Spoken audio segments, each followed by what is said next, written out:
एक छोटे से गांव में नूनू नाम का स्कूल मास्टर रहता था। उसकी पत्नी रीना का निधन बच्चे को जन्म देते समय हो गया। घर में दो मासूम थे, बड़ी बेटी पूजा और छोटा बेटा किशन। माँ के बिना उनका बचपन अधूरा सा था।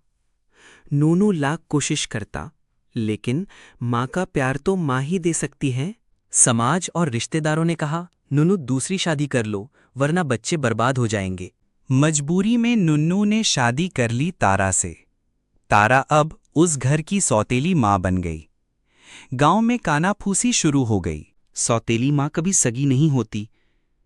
ये बातें पूजा के दिल में उतर गईं।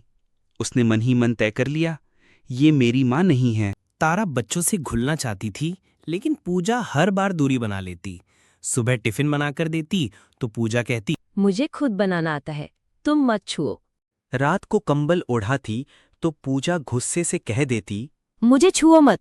किशन छोटा था, जल्दी घुल गया, पर पूजा हर कदम पर दीवार खड़ी कर देती। एक दिन पूजा को तेज बुखार हो गया। नूनू गांव से बाहर था। पूरी रात तारा उसके सिरहाने बैठी रही। कभी पानी की पट्टियां रखती, कभी माथे पर हाथ रखती। सुबह जब पूजा की आंखें खुलीं, उसने देखा तारा थकी हुई, आंखों में नींद लेकिन चेहरे पर चिंता साफ झलक रही थी। पूजा कुछ नहीं बोली, लेकिन उसके दिल की दीवारों में हल्की सी दरार पड़ी।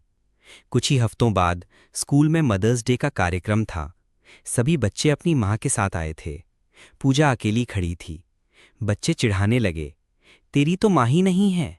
पूजा रोने लगी। तभी तारा आगे बढ़ी, पूरे स्कूल के सामने पूजा का हाथ थाम लिया और बोली, हाँ, मैं सौतेली हूँ, लेकिन माँ का रिश्ता खून से नहीं, दिल से बनता है। पूरा स्कूल चुप हो गया। पूजा की आंखें तारा के चेहरे पर टिक गईं। उसके मन में पहली बार सवाल उठा, क्या सच में ये मेरी माँ हो सकती है? दीपावली का त्योहार आया।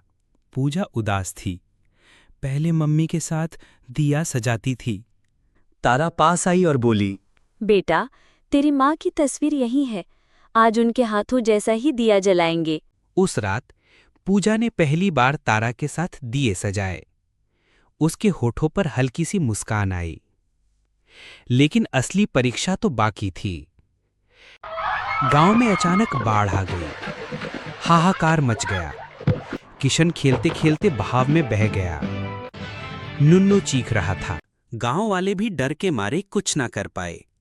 तभी तारा ने बिना सोचे समझे नदी में छलांग लगा दी।